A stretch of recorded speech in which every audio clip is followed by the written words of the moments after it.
Mi nombre es Juanita Gubertus, soy coordinadora de Justicia Transicional de la Oficina del Alto Comisionado para la Paz. Hice parte de la delegación de gobierno en la discusión del punto 5 sobre víctimas en la mesa de conversaciones.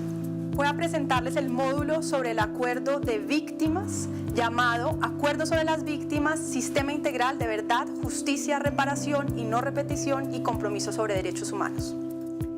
Desde el inicio de este proceso supimos que no era posible realmente terminar el conflicto armado, ni mucho menos construir una paz estable y duradera, si no llegábamos realmente a satisfacer los derechos de las víctimas. Por eso pusimos en el centro de este proceso, desde el inicio, en la fase exploratoria y luego en el acuerdo general, que resarcir a las víctimas, satisfacer sus derechos, tenía que estar en el centro de este acuerdo.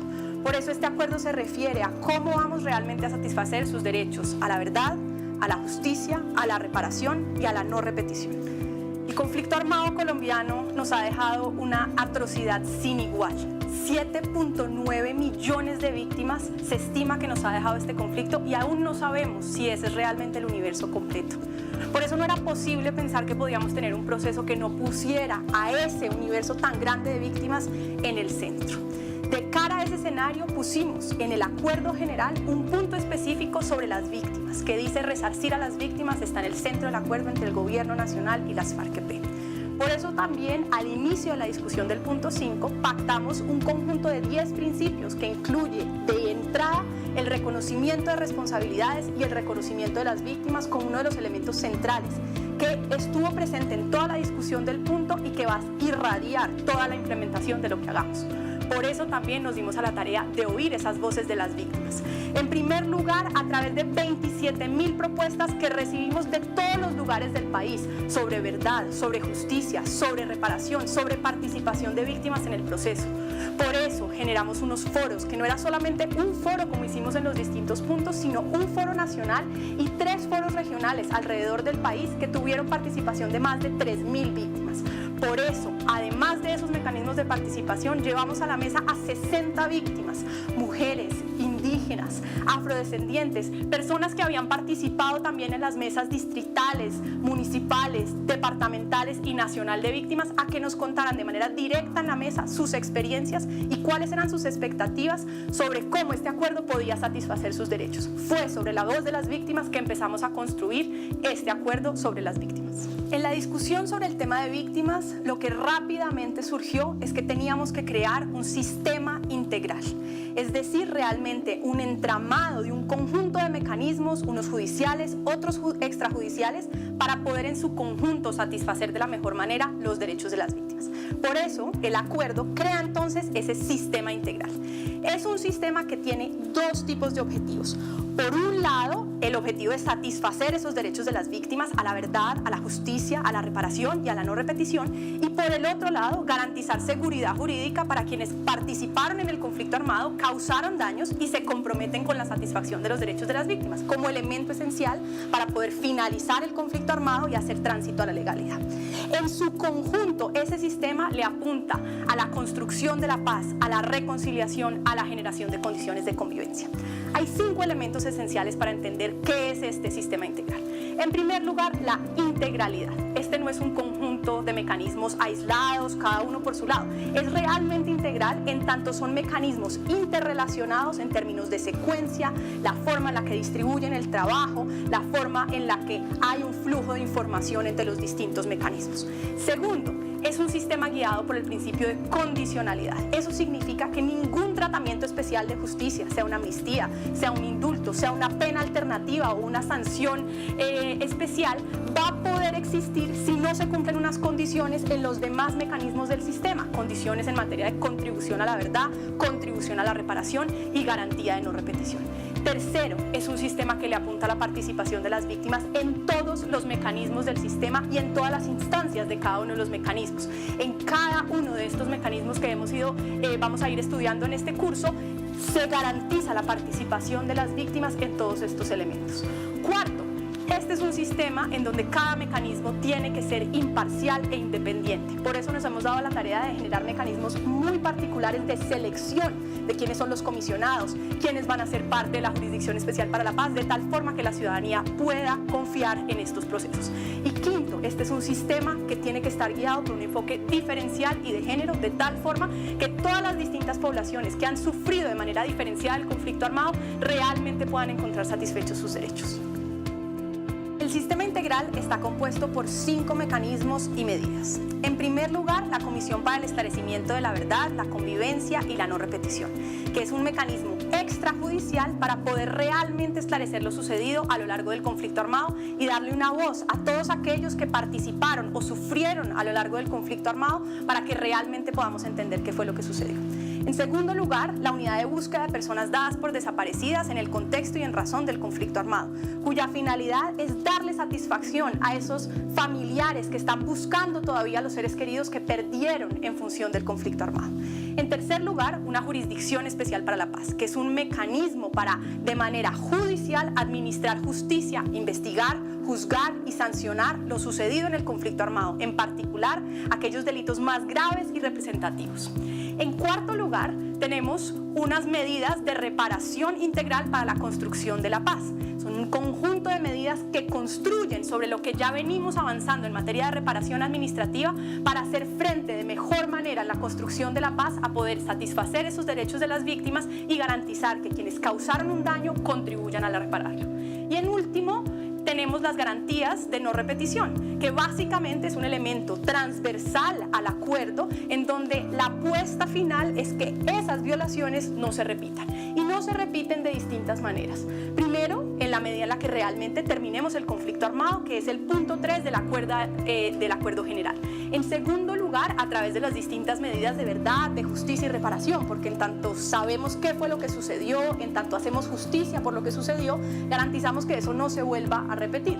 Y en tercer lugar, a través de la implementación de los distintos acuerdos del resto de la agenda. Si hacemos realmente y ponemos en marcha todos los acuerdos de desarrollo rural integral, si realmente ampliamos la participación política y las garantías de participación ciudadana, si damos solución al problema de las drogas ilícitas a través de programas de sustitución de cultivos, entre otros, garantizamos de manera sostenible y de largo plazo la no repetición. Esos son entonces los 5 mecanismos y medidas que completan el sistema integral de verdad, justicia, reparación y no repetición. En este sistema integral participan en primer lugar las víctimas, porque como hemos dicho, las víctimas tienen que estar en el centro. Cuáles fueron sus vivencias, sus experiencias, contar desde su visión qué fue lo que les sucedió es esencial. Por eso en primer lugar participan las víctimas. Pero participan también, por supuesto, quienes participaron directamente en el conflicto armado y causaron daños y conocieron de primera mano qué fue lo que sucedió. Entonces participan, obviamente, los miembros de grupos guerrilleros que dejen las armas, que hayan firmado un acuerdo de paz y que se comprometan con la satisfacción de los derechos de las víctimas para aportar contando su visión de qué fue lo que sucedió. En primer lugar, narrando los hechos, pero también explicándolos, porque hay distintas visiones sobre lo sucedido y esa visión también debe existir dentro del sistema integral. Deben participar también agentes del Estado cuando cometieron delitos en el contexto y en razón del conflicto armado, porque eso es justamente lo que les permitirá tener una seguridad jurídica de largo plazo. Tenemos también la participación de terceros civiles que hayan participado de manera indirecta en el conflicto armado, bien a través de su relación por medios de financiación o de colaboración con grupos armados. Estas personas, cuando hayan tenido una participación determinante en los crímenes más graves y representativos, podrían ser llamadas por la Jurisdicción Especial para la Paz. Y el sistema se aplica también a aquellos excombatientes de grupos paramilitares que, si bien han venido participando en los procesos de justicia y paz y de la Ley 1424, que no vamos a volver a empezar de ceros, en todo caso, los distintos mecanismos como la Comisión de la Verdad, como la unidad de búsqueda, también le darán satisfacción adicional a las víctimas del paramilitarismo, que también encontrarán una fuente de satisfacción de sus derechos en este sistema. Y el sistema, por supuesto, se aplica en un nivel más amplio a la comunidad en general, porque se trata de que todos como ciudadanos, en las zonas más afectadas por el conflicto, pero también en el resto del país, en zonas urbanas, nos conectemos con qué fue lo que sucedió en el conflicto armado, lo entendamos, lo conozcamos y entendamos cuál fue la realidad para que esto no se vuelva a repetir. Así que en el sistema integral participan víctimas, quienes causaron daños en el conflicto armado y comunidades en general. La Comisión para el Esclarecimiento de la Verdad, la Convivencia y la No Repetición es el primer mecanismo. es un mecanismo extrajudicial que busca satisfacer el derecho de las víctimas y de la sociedad en general a la verdad. ¿Qué significa que sea extrajudicial? Pues responde a las lecciones aprendidas que veníamos aprendiendo en Colombia, y es que no podíamos pensar que poníamos todos los huevos en la canasta del proceso penal, porque resulta que un proceso penal no es suficiente para establecer los contextos, por qué sucedió lo que sucedió, porque en un momento dado se dio una masacre y no simplemente el hecho mismo de si constituye un delito, o si es un homicidio, o si era un crimen de lesa humanidad, sino cuáles son las explicaciones detrás de por qué en un contexto particular, temporal y geográfico, eso sucedió. Esa búsqueda de esa información que va mucho más allá de lo que se puede probar en un proceso penal, en donde la rigurosidad de un proceso penal se basa en el debido proceso, en los elementos materiales probatorios. En cambio, un mecanismo extrajudicial es realmente un escenario donde se pueden oír todas las voces. Por eso esta Comisión de la Verdad tiene 3 objetivos. En primer lugar, esclarecer lo sucedido. Sabemos mucho en Colombia, pero todavía tenemos capítulos pendientes para esclarecer aún más qué fue lo que sucedió en distintos escenarios de este conflicto. En segundo lugar, promover el reconocimiento de ese esclarecimiento. Lo más grave que nos ha sucedido en el país es que tenemos cantidades inmensas de información sobre lo sucedido y todavía hay lugares del país en donde se niega lo sucedido, donde fenómenos como el paramilitarismo en distintos contextos se justifican, o en donde la lucha armada se justifica por distintas razones. Reconocer que lo que sucedió en efecto sucedió y que es condenable es esencial. Y tercero, promover la convivencia. De nada nos serviría una Comisión de la Verdad que rompa, que nos desgarre como sociedad, que genere tales desconfianzas que no nos permita seguir conviviendo. De lo que se trata al final es de que podamos pararnos en el zapato en el que se paró el otro, que podamos vivir esa experiencia, que podamos generar bases para la generación de confianza, para la tolerancia, para poder vernos como ciudadanos y ver a las instituciones y poder convivir en un mismo territorio. Por eso la Comisión de la Verdad, aunque tiene como una de sus funciones generar un informe final, más importante que ese informe final sobre los contenidos de su mandato es el proceso de generación de esos espacios en donde participen todos los distintos sectores de la sociedad. En primer lugar, las víctimas que sufrieron esas violaciones. En segundo lugar, quienes causaron esos daños para narrar esos hechos. Y en tercer lugar, por supuesto, las comunidades que tienen que vincularse porque o lo vivieron de manera indirecta y fueron resilientes, o estaban lejos de esa violencia y la desconocen. Entonces es un espacio donde se oyen esas distintas voces y se conoce lo sucedido. Es una comisión que tendrá una duración de 3 años, es una comisión en donde habrá 11 comisionados que serán escogidos de manera independiente e imparcial, y es una comisión con distintos elementos de su mandato, en particular la identificación de las violaciones a los derechos humanos, infracciones al DIH y otros elementos como las responsabilidades colectivas y el impacto sobre las poblaciones más victimizadas, entre otras. La unidad de búsqueda de personas dadas por desaparecidas en el contexto y en razón del conflicto armado es también un mecanismo extrajudicial como la Comisión para el Esclarecimiento de la Verdad.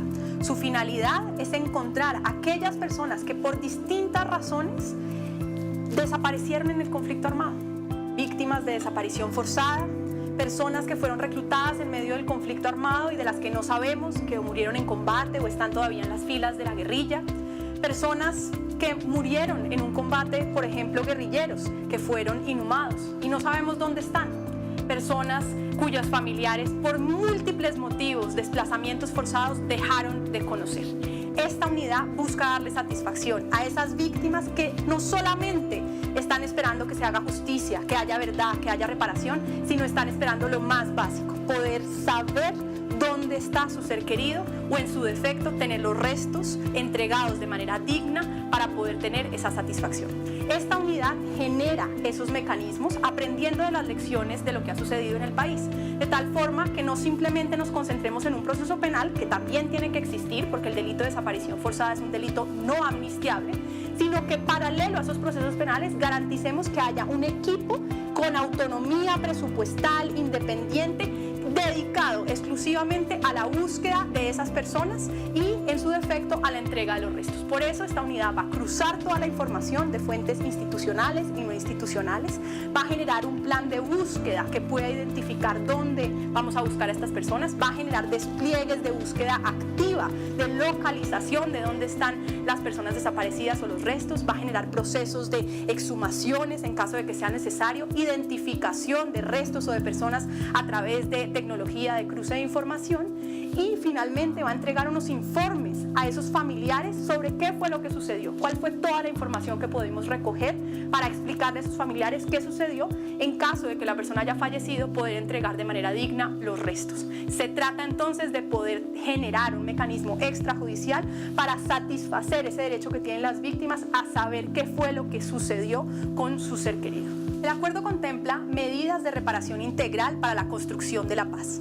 Más allá de lo que estamos haciendo en el país, que es enorme, que ha sido reconocido nacional e internacionalmente como un esfuerzo inconmensurable de reparar a un universo de más de 7 millones de víctimas, podemos hacer cosas distintas en el posconflicto, porque las cosas que podemos hacer hoy pueden realmente multiplicarse y pueden potenciarse en un escenario de fin del conflicto. Por eso, de lo que se trata este acuerdo es de imaginarlos y de generar mecanismos adicionales para hacer de mejor manera esa reparación en la construcción de la paz. Tenemos entonces básicamente 3 tipos de medidas de reparación a las que le apuesta el acuerdo. En primer lugar, una apuesta muy fuerte por el reconocimiento de responsabilidades, porque lo hemos vivido en el país. Para la gente es muy importante recibir una indemnización o una restitución de tierras, pero muchas veces cae en el vacío si la gente no recibe también un reconocimiento de que eso que sucedió estuvo mal y que es un daño que no se debió haber producido. Por eso ese reconocimiento de responsabilidades es muy importante. El acuerdo crea actos tempranos de reconocimiento de responsabilidad por parte de quienes causaron los daños, que van a ser concertados con las comunidades, con la participación de las víctimas, y van a ser mediados por la Conferencia Nacional Episcopal y otras iglesias. En segundo lugar, el acuerdo le apuesta a que quienes causaron los daños contribuyan a repararlos. Por ejemplo, a través de acciones concretas, que quienes participaron en el conflicto armado participen en acciones de desminado, participen en acciones de erradicación de cultivos ilícitos, contribuyan a través de la construcción de vías, de infraestructura, de acueductos, generen acciones concretas que le generen una mejoría a las comunidades que sufrieron a causa de los daños del conflicto armado. Tenemos también contribución a través de acciones materiales, aportes concretos, materiales a esa reparación que el gobierno entiende implican entrega de bienes y valores. En tercer lugar, el acuerdo de reparaciones tiene una cantidad de mecanismos para poder fortalecer la reparación colectiva y articular esos distintos elementos a nivel territorial para lograr la mayor satisfacción de los derechos de las víctimas. En ese sentido, en ese escenario territorial vamos a tener el fortalecimiento de los procesos de reparación colectiva, el fortalecimiento de los procesos de retornos de personas a estos lugares, su articulación con la restitución de tierras, toda la generación de espacios para que haya atención psicosocial comunitaria, para que se fortalezca ese tejido social. La apuesta entonces es una visión mucho más territorial de esa reparación colectiva, donde de manera participativa y conjunta podamos realmente fortalecer la reparación colectiva en un escenario de fin del conflicto.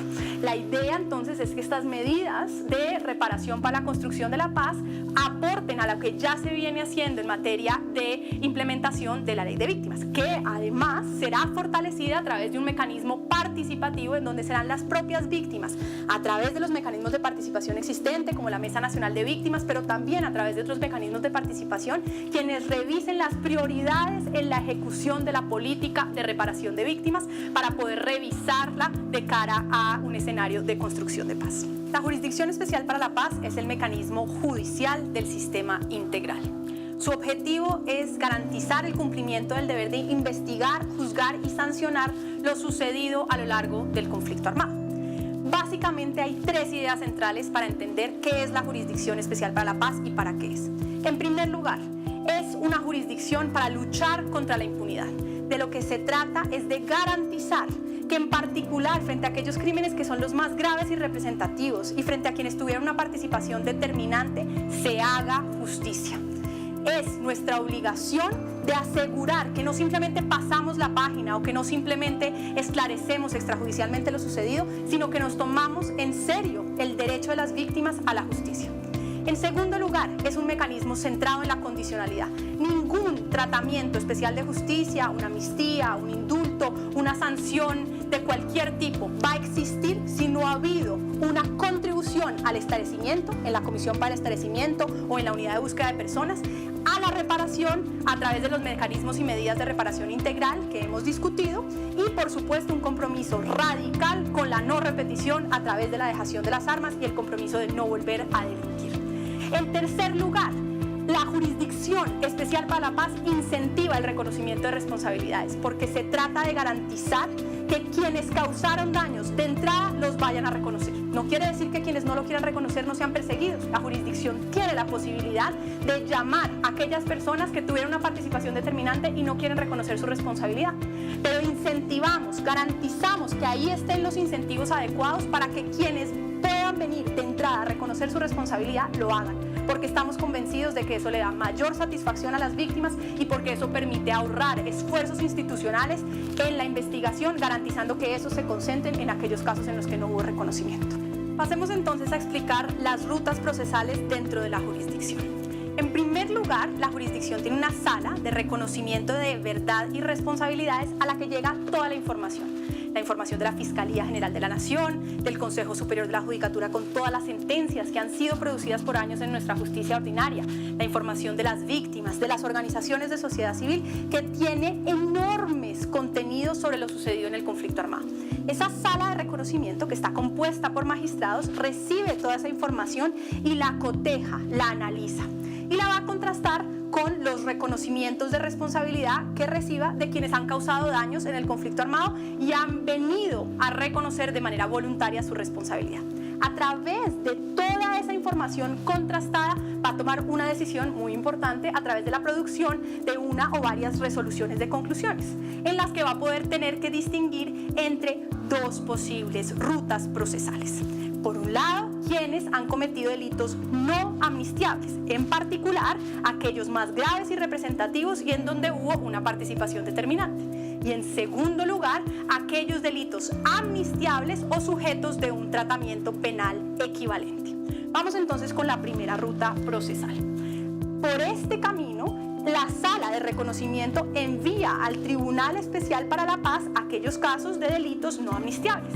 Frente a esos delitos tenemos nuevamente dos posibles rutas, una ruta con reconocimiento de responsabilidad y una ruta sin reconocimiento de responsabilidad, porque como hemos dicho, se incentiva el reconocimiento de responsabilidades. Quienes reconocen responsabilidad por delitos no amnistiables, en particular los más graves y representativos y en los que hubo participación determinante, van a recibir el mejor tratamiento especial disponible. Ese tratamiento es una sanción de restricción efectiva de la libertad y el cumplimiento adicional de una serie de acciones y obras de reparación y restauración de las víctimas y comunidades. Se trata de una sanción de 5 a 8 años de restricción efectiva de la libertad vigilada por un mecanismo nacional o internacional de monitoreo y verificación y, en todo caso, sujeta al control del Tribunal Especial para la Paz. La segunda ruta posible dentro de esta primera ruta es aquellos casos en los que no hubo reconocimiento de responsabilidad. Cuando no hubo reconocimiento de responsabilidad, necesitamos que una unidad de investigación y acusación que se va a crear dentro de la jurisdicción investigue los casos, porque no estamos solamente sujetos a aquella información que la persona va a querer reconocer o no, sino que tenemos que recolectar evidencia. Esa unidad entonces investiga, imputa y acusa ante el tribunal. Si a lo largo de esa investigación, antes de la sentencia, la persona decide reconocer responsabilidad, entonces recibe una sanción de privación efectiva de la libertad en condiciones carcelarias ordinarias de 5 a 8 años. Por supuesto, es cierto, la persona no reconoció de entrada, pero en la medida en la que está dispuesta a reconocer, así sea un poco más tarde dentro del proceso, eso se incentiva y se reconoce y por eso recibe una pena que en todo caso es un poco más estricta porque es en condiciones carcelarias ordinarias. ¿Qué pasa con aquellas personas que no quieren reconocer? Van a un juicio ordinario en donde de manera probatoria el Tribunal Especial para la Paz decide si la persona es o no responsable. Cuando la persona es hallada culpable, recibirá una pena de 15 a 20 años de privación efectiva de la libertad en condiciones carcelarias ordinarias. Es decir, aquel tratamiento penal especial más gravoso está reservado para aquellas personas que tuvieron una participación determinante en los crímenes más graves y representativos, en aquellos delitos no amnistiables que no están dispuestos a reconocer su responsabilidad. Esa es entonces la ruta frente a aquellos delitos no amnistiables cuando hay reconocimiento y cuando no hay reconocimiento. Tenemos entonces la otra ruta, aquellos casos frente a delitos que son amnistiables o sujetos de tratamiento penal equivalente. Frente a esa ruta tenemos nuevamente dos posibles rutas adicionales. Aquellos casos en los que se cometió un delito político y delitos conexos, es decir, típicamente lo que comete un guerrillero, que es la rebelión y una serie de delitos que se cometieron en el marco de esa rebelión. Esa sala, que es una sala de amnistía e indulto, tiene que analizar la relación entre esos delitos que pueden o no ser conexos con la rebelión. Es el caso, por ejemplo, de un homicidio en combate, que es un delito amnistiable internacionalmente, pero en donde tenemos que analizar caso a caso si realmente fue el homicidio de un combatiente o si era un homicidio de un civil que no participaba en el conflicto armado. En el primer caso, la sala podría otorgar una amnistía; en el segundo caso, la sala tiene que devolver ese caso a la sala de reconocimiento, porque es un delito frente a un civil que no sería de ninguna manera amnistiable. Tenemos entonces que hace ese análisis de conexidad y decide si otorga o no la amnistía. La segunda ruta posible frente a estos delitos amnistiables o sujetos de tratamiento penal equivalente es ir a la sala de definición de situación jurídica. Es para aquellas personas que no han cometido realmente el delito político, pero que tampoco cometieron los delitos no amnistiables ni tuvieron una participación determinante en lo más grave y representativo. Se trata, por ejemplo, del caso de miembros de la fuerza pública que hayan cometido delitos en el contexto y en razón del conflicto armado, que no hayan participado en los más graves y representativos.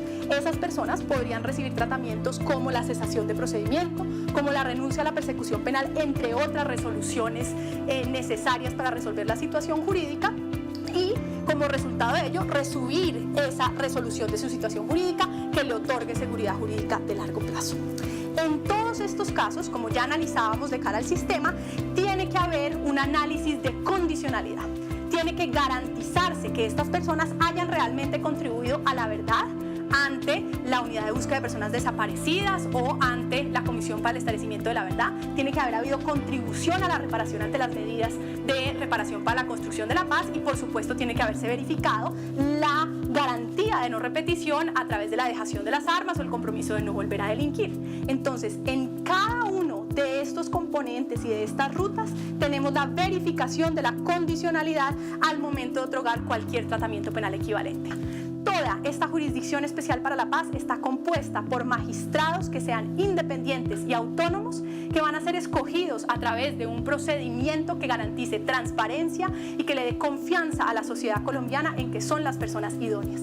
De ninguna manera la mesa de conversaciones participará en la escogencia de esos magistrados. En su conjunto, esta Jurisdicción Especial para la Paz garantiza que no haya impunidad por lo sucedido en el conflicto armado y que garanticemos la satisfacción de los derechos de las víctimas a la justicia.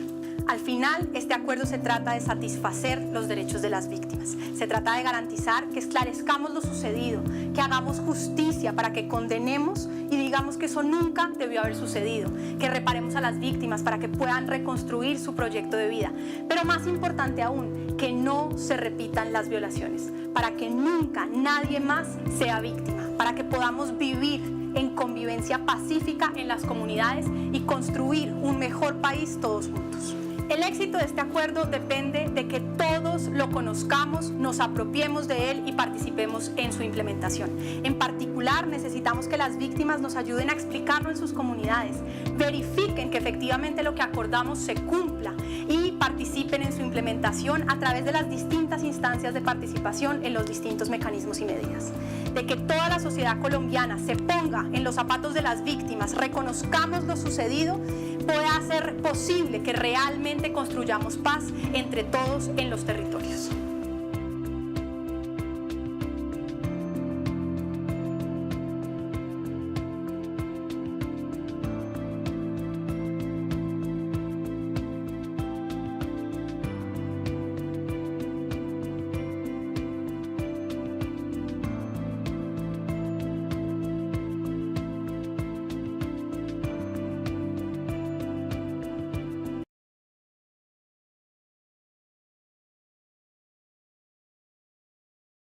Reconocimiento, que está compuesta por magistrados, recibe toda esa información y la coteja, la analiza y la va a contrastar con los reconocimientos de responsabilidad que reciba de quienes han causado daños en el conflicto armado y han venido a reconocer de manera voluntaria su responsabilidad.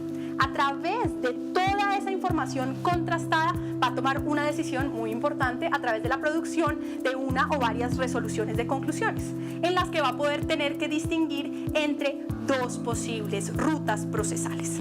Por un lado, quienes han cometido delitos no amnistiables, en particular aquellos más graves y representativos y en donde hubo una participación determinante. Y en segundo lugar, aquellos delitos amnistiables o sujetos de un tratamiento penal equivalente. Vamos entonces con la primera ruta procesal. Por este camino, la Sala de Reconocimiento envía al Tribunal Especial para la Paz aquellos casos de delitos no amnistiables. Frente a esos delitos tenemos nuevamente dos posibles rutas. Una ruta con reconocimiento de responsabilidad y una ruta sin reconocimiento de responsabilidad, porque como hemos dicho, se incentiva el reconocimiento de responsabilidades. Quienes reconocen responsabilidad por delitos no amnistiables, en particular los más graves y representativos y en los que hubo participación determinante, van a recibir el mejor tratamiento especial disponible. Ese tratamiento es una sanción de restricción efectiva de la libertad y el cumplimiento adicional de una serie de acciones y obras de reparación y restauración de las víctimas y comunidades. Se trata de una sanción de 5 a 8 años de restricción efectiva de la libertad vigilada por un mecanismo nacional o internacional de monitoreo y verificación y, en todo caso, sujeta al control del Tribunal Especial para la Paz. La segunda ruta posible dentro de esta primera ruta es aquellos casos en los que no hubo reconocimiento de responsabilidad. Cuando no hubo reconocimiento de responsabilidad, necesitamos que una unidad de investigación y acusación que se va a crear dentro de la jurisdicción investigue los casos, porque no estamos solamente sujetos a aquella información que la persona va a querer reconocer o no, sino que tenemos que recolectar evidencia. Esa unidad entonces investiga, imputa y acusa ante el tribunal. Si a lo largo de esa investigación, antes de la sentencia, la persona decide reconocer responsabilidad, entonces recibe una sanción de privación efectiva de la libertad en condiciones carcelarias ordinarias de 5 a 8 años. Por supuesto, es cierto, la persona no reconoció de entrada, pero en la medida en la que está dispuesta a reconocer, así sea un poco más tarde dentro del proceso, eso se incentiva y se reconoce y por eso recibe una pena que en todo caso es un poco más estricta porque es en condiciones carcelarias ordinarias. ¿Qué pasa con aquellas personas que no quieren reconocer?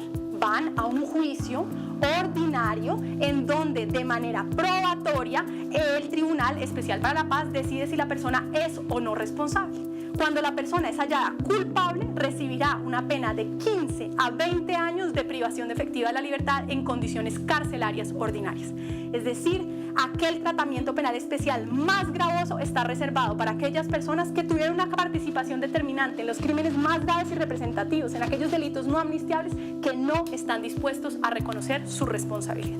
Esa es entonces la ruta frente a aquellos delitos no amnistiables cuando hay reconocimiento y cuando no hay reconocimiento.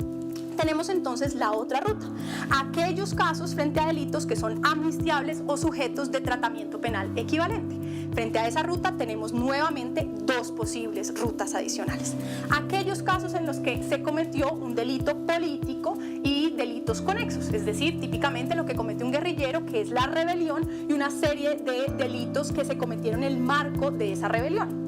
Esa sala, que es una sala de amnistía e indulto, tiene que analizar la relación entre esos delitos que pueden o no ser conexos con la rebelión. Es el caso, por ejemplo, de un homicidio en combate, que es un delito amnistiable internacionalmente, pero en donde tenemos que analizar caso a caso si realmente fue el homicidio de un combatiente o si era un homicidio de un civil que no participaba en el conflicto armado. En el primer caso, la sala podría otorgar una amnistía. En el segundo caso, la sala tiene que devolver ese caso a la sala de reconocimiento, porque es un delito frente a un civil que no sería de ninguna manera amnistiable. Tenemos entonces que hace ese análisis de conexidad y decide si otorga o no la amnistía. La segunda ruta posible frente a estos delitos amnistiables o sujetos de tratamiento penal equivalente es ir a la sala de definición de situación jurídica. Es para aquellas personas que no han cometido realmente el delito político, pero que tampoco cometieron los delitos no amnistiables ni tuvieron una participación determinante en lo más grave y representativo. Se trata, por ejemplo, del caso de miembros de la fuerza pública que hayan cometido delitos en el contexto y en razón del conflicto armado, que no hayan participado en los más graves y representativos. Esas personas podrían recibir tratamientos como la cesación de procedimiento, como la renuncia a la persecución penal, entre otras resoluciones necesarias para resolver la situación jurídica, y compuesto por 5 mecanismos y medidas. En primer lugar, la Comisión para el Esclarecimiento de la Verdad, la Convivencia y la No Repetición, que es un mecanismo extrajudicial para poder realmente esclarecer lo sucedido a lo largo del conflicto armado y darle una voz a todos aquellos que participaron o sufrieron a lo largo del conflicto armado para que realmente podamos entender qué fue lo que sucedió. En segundo lugar, la unidad de búsqueda de personas dadas por desaparecidas en el contexto y en razón del conflicto armado, cuya finalidad es darle satisfacción a esos familiares que están buscando todavía a los seres queridos que perdieron en función del conflicto armado. En tercer lugar, una jurisdicción especial para la paz, que es un mecanismo para, de manera judicial, administrar justicia, investigar, juzgar y sancionar lo sucedido en el conflicto armado, en particular aquellos delitos más graves y representativos.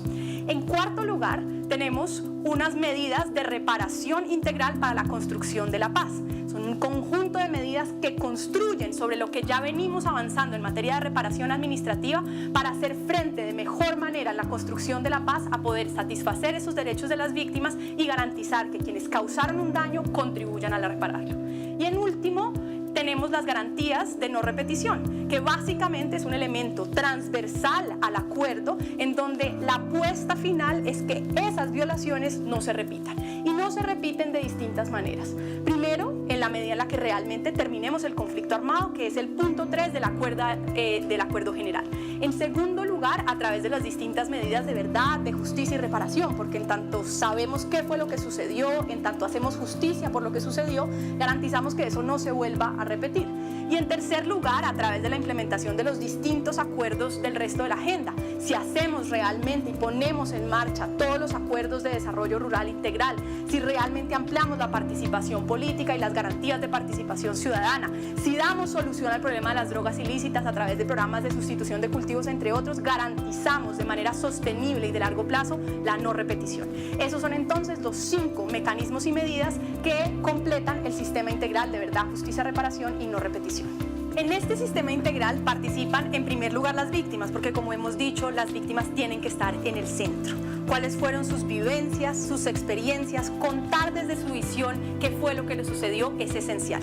Por eso en primer lugar participan las víctimas.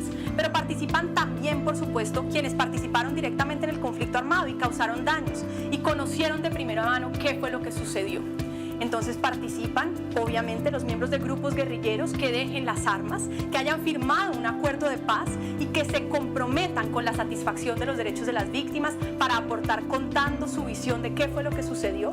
En primer lugar, narrando los hechos, pero también explicándolos, porque hay distintas visiones sobre lo sucedido y esa visión también debe existir dentro del sistema integral.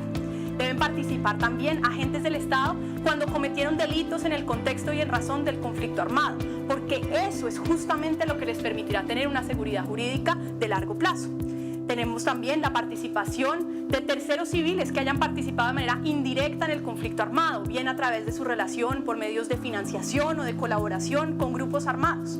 Estas personas, cuando hayan tenido una participación determinante en los crímenes más graves y representativos, podrían ser llamadas por la Jurisdicción Especial para la Paz.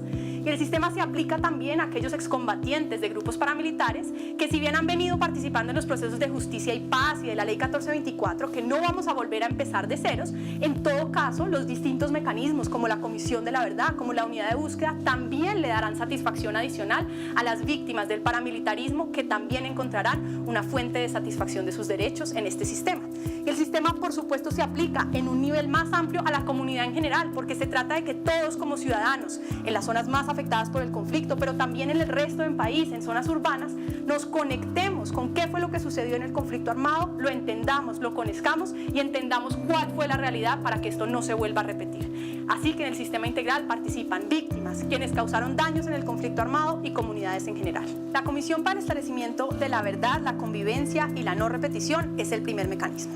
Es un mecanismo extrajudicial que busca satisfacer el derecho de las víctimas y de la sociedad en general a la verdad. ¿Qué significa que sea extrajudicial?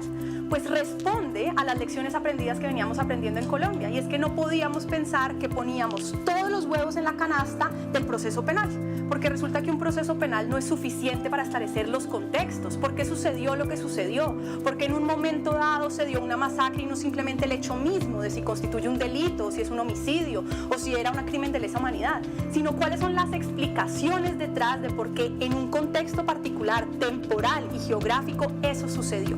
Esa búsqueda de esa información que va mucho más allá de lo que se puede probar en un proceso penal, en donde la rigurosidad de un proceso penal se basa en el deber de medidas de reparación a las que le apuesta el acuerdo. En primer lugar, una apuesta muy fuerte por el reconocimiento de responsabilidades, porque lo hemos vivido en el país. Para la gente es muy importante recibir una indemnización o una restitución de tierras, pero muchas veces cae en el vacío si la gente no recibe también un reconocimiento de que eso que sucedió estuvo mal y que es un daño que no se debió haber producido. Por eso ese reconocimiento de responsabilidades es muy importante. El acuerdo crea actos tempranos de reconocimiento de responsabilidad por parte de quienes causaron los daños, que van a ser concertados con las comunidades, con la participación de las víctimas, y van a ser mediados por la Conferencia Nacional Episcopal y otras iglesias. En segundo lugar, el acuerdo le apuesta a que quienes causaron los daños contribuyan a repararlos. Por ejemplo, a través de acciones concretas, que quienes participaron en el conflicto armado participen en acciones de desminado, participen en acciones de erradicación de cultivos ilícitos, contribuyan a través de la construcción de vías, de infraestructura, de acueductos, generen acciones concretas que le generen una mejoría a las comunidades que sufrieron a causa de los daños del conflicto armado. Tenemos también contribución a través de acciones materiales, aportes concretos, materiales a esa reparación que el gobierno entiende implican entrega de bienes y valores. En tercer lugar, el acuerdo de reparaciones tiene una cantidad de mecanismos para poder fortalecer la reparación colectiva y articular esos distintos elementos a nivel territorial para lograr la mayor satisfacción de los derechos de las víctimas. En ese sentido, en ese escenario territorial vamos a tener el fortalecimiento de los procesos de reparación colectiva, el fortalecimiento de los procesos de retornos de personas a estos lugares, su articulación con la restitución de tierras, toda la generación de espacios para que haya atención psicosocial comunitaria, para que se fortalezca ese tejido social. La apuesta entonces es una visión mucho más territorial de esa reparación colectiva, donde de manera participativa y conjunta podamos realmente fortalecer la reparación colectiva en un escenario de fin del conflicto. La idea entonces es que estas medidas de reparación para la construcción de la paz aporten a lo que ya se viene haciendo en materia de implementación de la ley de víctimas, que además será fortalecida a través de un mecanismo participativo en donde serán las propias víctimas, a través de los mecanismos de participación existentes como la Mesa Nacional de Víctimas, pero también a través de otros mecanismos de participación, quienes revisen las prioridades en la ejecución de la política de reparación de víctimas para poder revisarla de cara a un escenario de construcción de paz. La Jurisdicción Especial para la Paz es el mecanismo judicial del sistema integral. Su objetivo es garantizar el cumplimiento del deber de investigar, juzgar y sancionar lo sucedido a lo largo del conflicto armado. Básicamente hay tres ideas centrales para entender qué es la Jurisdicción Especial para la Paz y para qué es. En primer lugar, es una jurisdicción para luchar contra la impunidad. De lo que se trata es de garantizar que en particular frente a aquellos crímenes que son los más graves y representativos y frente a quienes tuvieron una participación determinante, se haga justicia. Es nuestra obligación de asegurar que no simplemente pasamos la página o que no simplemente esclarecemos extrajudicialmente lo sucedido, sino que nos tomamos en serio el derecho de las víctimas a la justicia. En segundo lugar, es un mecanismo centrado en la condicionalidad. Ningún tratamiento especial de justicia, una amnistía, un indulto, una sanción de cualquier tipo va a existir si no ha habido una contribución al esclarecimiento, en la Comisión para el Esclarecimiento o en la Unidad de Búsqueda de Personas, a la reparación a través de los mecanismos y medidas de reparación integral que hemos discutido y, por supuesto, un compromiso radical con la no repetición a través de la dejación de las armas y el compromiso de no volver a delinquir. En tercer lugar, la Jurisdicción Especial para la Paz incentiva el reconocimiento de responsabilidades porque se trata de garantizar que quienes causaron daños de entrada los vayan a reconocer. No quiere decir que quienes no lo quieran reconocer no sean perseguidos. La jurisdicción tiene la posibilidad de llamar a aquellas personas que tuvieron una participación determinante y no quieren reconocer su responsabilidad. Pero incentivamos, garantizamos que ahí estén los incentivos adecuados para que quienes puedan venir de entrada a reconocer su responsabilidad lo hagan, porque estamos convencidos de que eso le da mayor satisfacción a las víctimas y porque eso permite ahorrar esfuerzos institucionales en la investigación, garantizando que esos se concentren en aquellos casos en los que no hubo reconocimiento. Pasemos entonces a explicar las rutas procesales dentro de la jurisdicción. En primer lugar, la jurisdicción tiene una sala de reconocimiento de verdad y responsabilidades a la que llega toda la información de la Fiscalía General de la Nación, del Consejo Superior de la Judicatura con todas las sentencias que han sido producidas por años en nuestra justicia ordinaria, la información de las víctimas, de las organizaciones de sociedad civil, que tiene enormes contenidos sobre lo sucedido en el conflicto armado. Es un proceso en los elementos materiales probatorios. En cambio, un mecanismo extrajudicial es realmente un escenario donde se pueden oír todas las voces. Por eso esta Comisión de la Verdad tiene 3 objetivos. En primer lugar, esclarecer lo sucedido. Sabemos mucho en Colombia, pero todavía tenemos capítulos pendientes para esclarecer aún más qué fue lo que sucedió en distintos escenarios de este conflicto. En segundo lugar, promover el reconocimiento de ese esclarecimiento. Lo más grave que nos ha sucedido en el país es que tenemos cantidades inmensas de información sobre lo sucedido y todavía hay lugares del país en donde se niega lo sucedido, donde fenómenos como el paramilitarismo en distintos contextos se justifican, o donde la lucha armada se justifica por distintas razones. Reconocer que lo que sucedió en efecto sucedió y que es condenable es esencial. Y tercero, promover la convivencia. De nada nos serviría una Comisión de la Verdad que rompa, que nos desgarre como sociedad, que genere tales desconfianzas que no nos permita seguir conviviendo. De lo que se trata al final es de que podamos pararnos en el zapato en el que se paró el otro, que podamos vivir esa experiencia, que podamos generar bases para la generación de confianza, para la tolerancia, para poder vernos como ciudadanos y ver a las instituciones y poder convivir en un mismo territorio. Por eso la Comisión de la Verdad, aunque tiene como una de sus funciones generar un informe final, más importante que ese informe final sobre los contenidos de su mandato es el proceso de generación de esos espacios en donde participen todos los distintos sectores de la sociedad. En primer lugar, las víctimas que sufrieron esas violaciones. En segundo lugar, quienes causaron esos daños para narrar esos hechos. Y en tercer lugar, por supuesto, las comunidades que tienen que vincularse porque o lo vivieron de manera indirecta y fueron resilientes, o estaban lejos de esa violencia y la desconocen. Entonces es un espacio donde se oyen esas distintas voces y se conoce lo sucedido. Es una comisión que tendrá una duración de 3 años, es una comisión en donde habrá 11 comisionados que serán escogidos de manera independiente e imparcial, y es una comisión con distintos elementos de su mandato, en particular la identificación de las violaciones a los derechos humanos, infracciones al DIH y otros elementos como las responsabilidades colectivas y el impacto sobre las poblaciones más victimizadas, entre otras. La unidad de búsqueda de personas dadas por desaparecidas en el contexto y en razón del conflicto armado es también un mecanismo extrajudicial como la Comisión para el Esclarecimiento de la Verdad. Su finalidad es encontrar a aquellas personas que por distintas razones desaparecieron en el conflicto armado. Víctimas de desaparición forzada, personas que fueron reclutadas en medio del conflicto armado y de las que no sabemos que murieron en combate o están todavía en las filas de la guerrilla, personas que murieron en un combate, por ejemplo, guerrilleros, que fueron inhumados y no sabemos dónde están.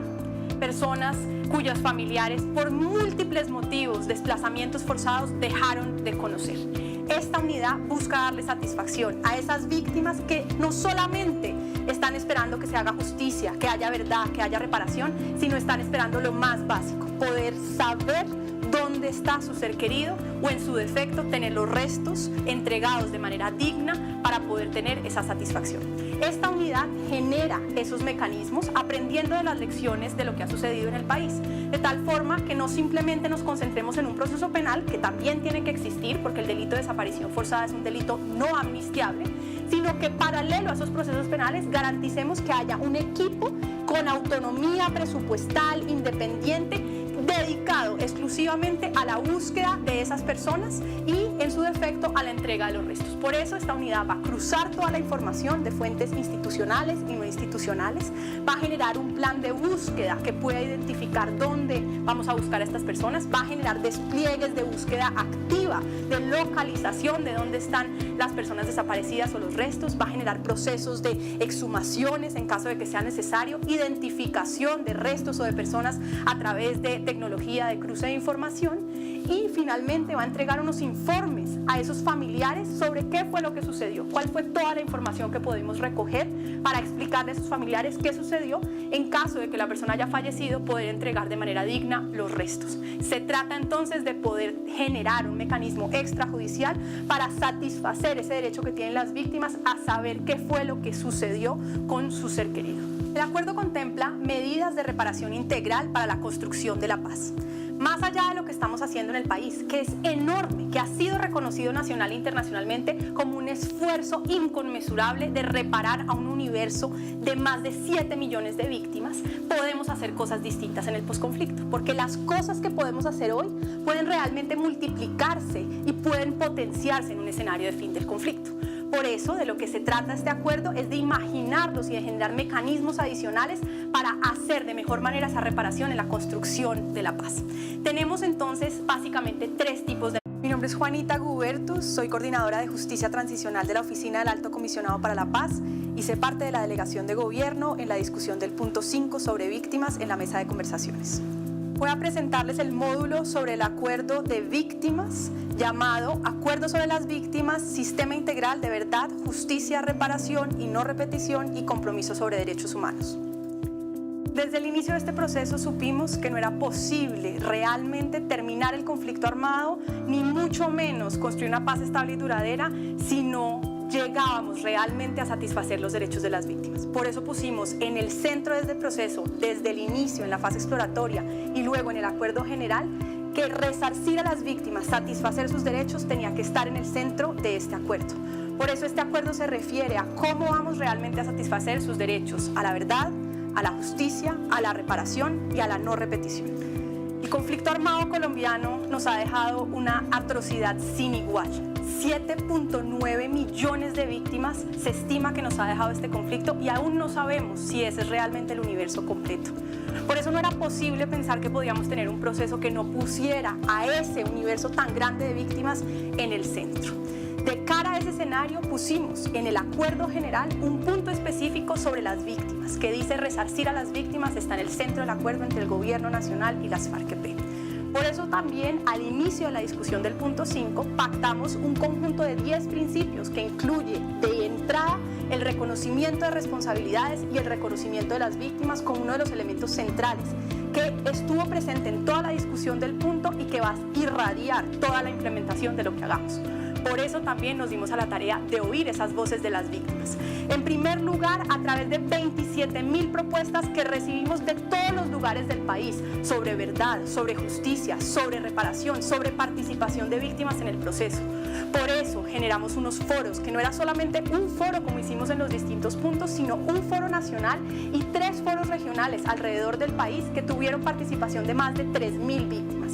Por eso, además de esos mecanismos de participación, llevamos a la mesa a 60 víctimas, mujeres, indígenas, afrodescendientes, personas que habían participado también en las mesas distritales, municipales, departamentales y nacional de víctimas, a que nos contaran de manera directa en la mesa sus experiencias y cuáles eran sus expectativas sobre cómo este acuerdo podía satisfacer sus derechos. Fue sobre la voz de las víctimas que empezamos a construir este acuerdo sobre las víctimas. En la discusión sobre el tema de víctimas, lo que rápidamente surgió es que teníamos que crear un sistema integral, es decir, realmente un entramado de un conjunto de mecanismos, unos judiciales, otros extrajudiciales, para poder en su conjunto satisfacer de la mejor manera los derechos de las víctimas.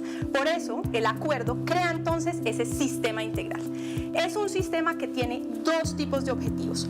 Por un lado, el objetivo es satisfacer esos derechos de las víctimas a la verdad, a la justicia, a la reparación y a la no repetición. Y por el otro lado, garantizar seguridad jurídica para quienes participaron en el conflicto armado, causaron daños y se comprometen con la satisfacción de los derechos de las víctimas, como elemento esencial para poder finalizar el conflicto armado y hacer tránsito a la legalidad. En su conjunto, ese sistema le apunta a la construcción de la paz, a la reconciliación, a la generación de condiciones de convivencia. Hay 5 elementos esenciales para entender qué es este sistema integral.